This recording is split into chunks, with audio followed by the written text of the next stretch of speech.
В дом жены Ахтема Чийгоза пытались пролезть неизвестные. Об этом сообщила сама Эльмира Аблялимова в своем фейсбуке. Пишет, опасается за свою жизнь и здоровье. Но российских правоохранителей Аблялимова не ждет. Ее мужа Ахтема Чийгоза второй год удерживают в СИЗО по обвинению в организации митинга 26 февраля 2014 под стенами парламента Крыма. Вчера ночью, 16 июня 2016 года, в 22:40 неизвестные люди проникли на территорию моего двора.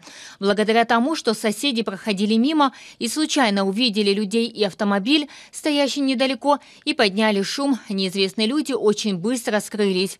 Учитывая, что в Крыму похищают людей, совсем недавно была изнасилована и убита девушка, считаю, что моей жизни угрожает опасность. Гарантии того, что правоохранительные органы сумеют это сделать, нет. Сегодня я буду готовить заявление в Следственный комитет и ФСБ. Как обезопасить себя, я не знаю.